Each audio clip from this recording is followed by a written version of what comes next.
Apparently Randy Orton and Tommaso Ciampa now. You told me you had tweets that we could read. They're mad at each other. Well, there is a little bit of apparently an online feud. Who knows how much of it's real, how much of it's a work? I guess time will tell. What do you know of this before I read you anything that we have here?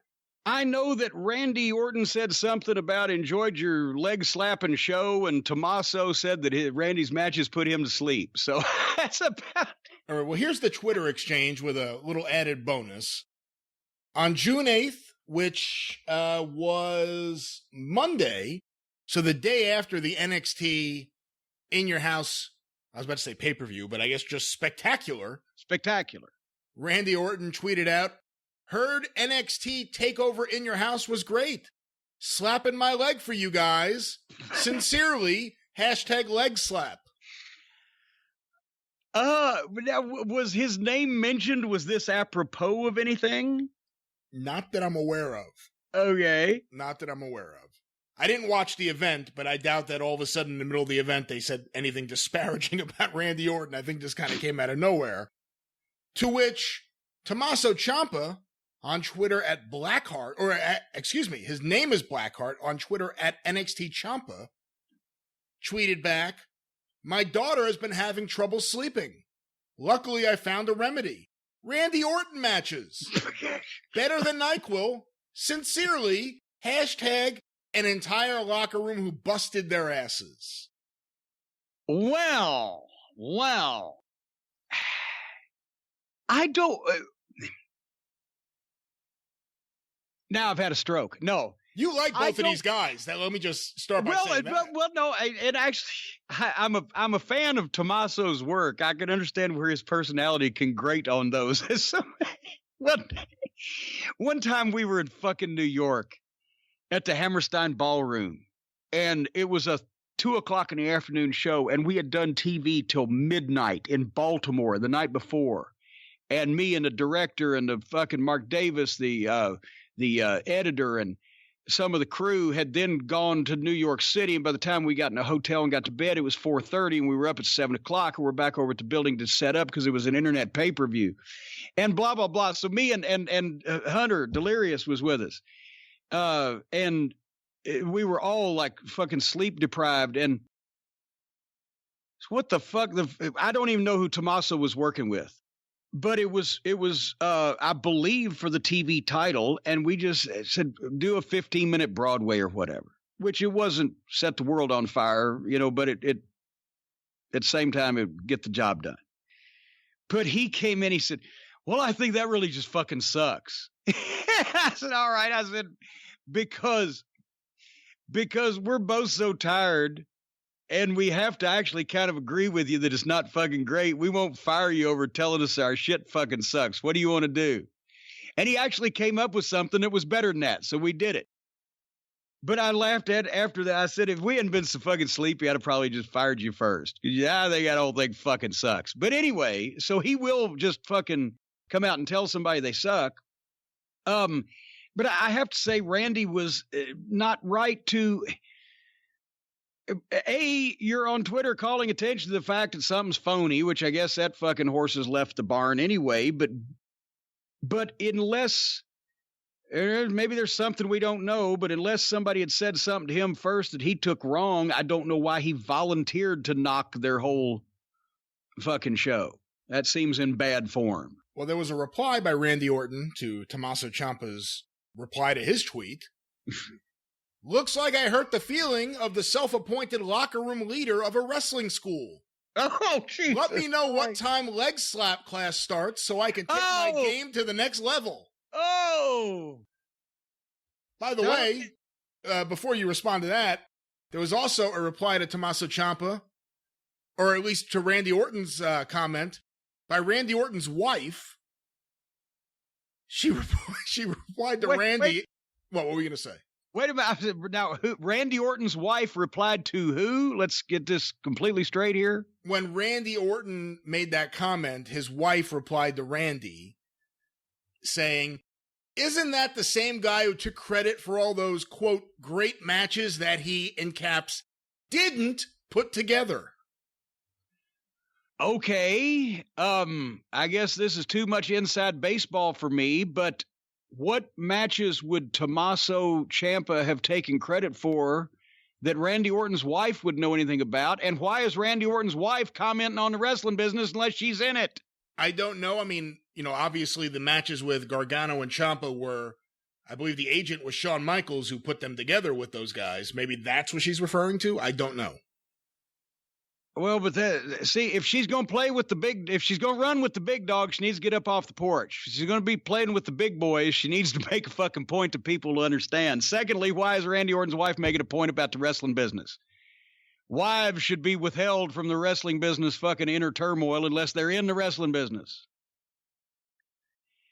I got to call this one, but Orton, did Ciampa respond to leg slap class, wrestling school, etc., etc.? Certainly to God, he couldn't have let that lay. It appears that was the last tweet that he has issued, which of course was June 8th. There are rumors that Vince McMahon may not have been very happy about this because these guys are building up a match that will not be taking place. Well, that's nothing. I was going to ask is they're not ever going to wrestle, are they? It would be great if they were. I mean, the story was when Champa resigned, he specifically did it to not go to the main roster. He did not want to be anywhere but NXT, and we could certainly understand why.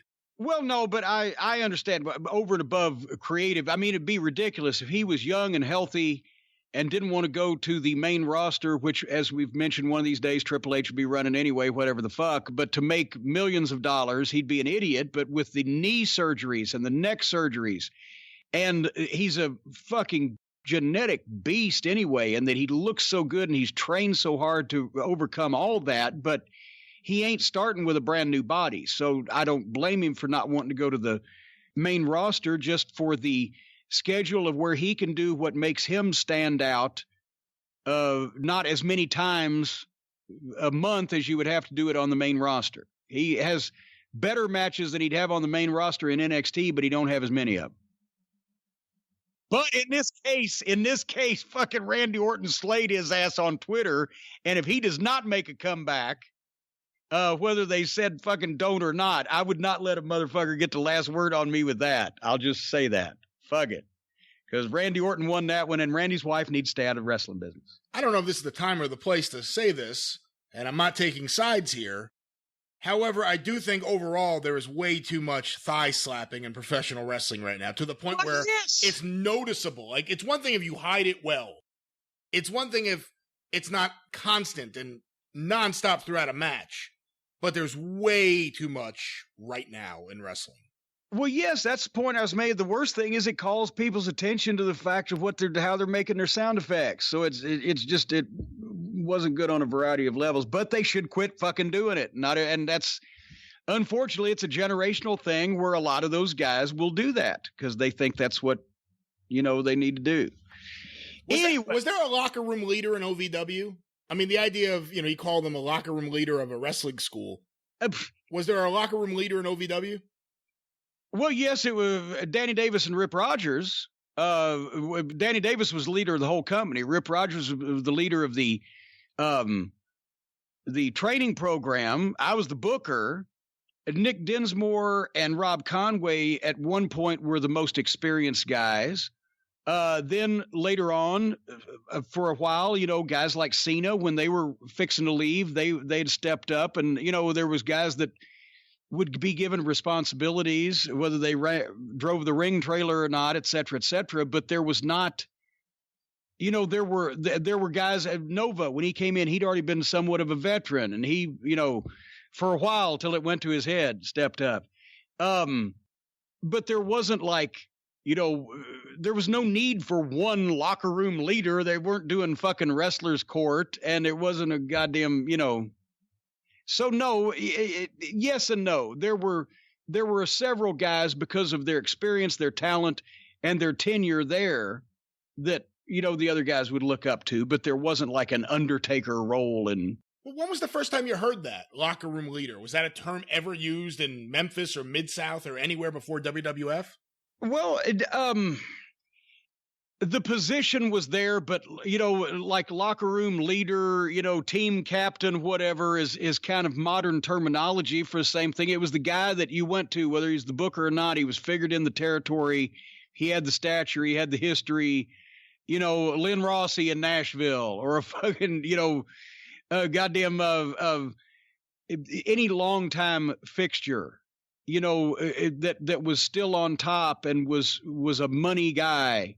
Bobo Brazil in Detroit for the Sheik would have been a respected guy in the locker room. But there wasn't, What about like Ernie Ladd when he wasn't booking in Mid-South? When he wasn't booking, he wouldn't be the locker room leader of a specific territory because he was in and out as a star. He was a respected veteran that was a fly-in guy that, I'm sure a lot of the guys tripped over themselves, or they should have, to get to be the one to pick him up at the airport so they could ride in the car with Ernie Ladd and get some wisdom. Or, guys would obviously defer to him or ask him things in the locker room, but it wasn't like that he was in one territory. He was the man, like a Danny Hodge was for Leroy McGurk for years. Whether he was the booker or not, he was the fucking guy. Well, that's why Jackie Fargo in Memphis, etc. That's why I specified with Mid-South, just because the idea, let's say there was someone who had an issue with the office and they didn't know how to go about confronting Bill Watts or whoever, they had to speak to. Would they go to Ernie? Was Ernie like a guy that they would go to because they knew he had the relationship? Oh, yeah. If you had some question like that, yeah, you would definitely, because you knew not to go to Grizzly Smith because he was the official stooge. But yes, a guy like Ernie, you would ask something like that, or you just keep your mouth shut and be too scared to say anything. But the whole, there didn't used to be, there were cliques as far as office cliques, and it was the office and the boys. There weren't cliques amongst the boys in the old days because, for one thing, there weren't enough boys. Fucking full-time territory, except like the Carolinas when they ran 2 and 3 shows a night, there was a lot of guys there. But, the average territory, you had 20 guys, so 10 in each locker room on a regular basis. There wasn't room to have fucking cliques. Been like, everybody having a fucking belt. Some people, to make enough members of a group, you'd have to join 2 groups. It just, everything is screwy about wrestling has magnified over the years. Would problems like this have popped up if there was Twitter in the 80s? I know, because it would have necessitated the boys exposing the business to do shit like that. If you had that's the thing. If Randy Orton and Tommaso Ciampa in the 80s were both working for the WWF, then they would see each other in person on a regular basis because they'd be in the locker room. So this shit would have been said personally to each other or behind each other's backs in the locker room if they didn't want to make anything out of it.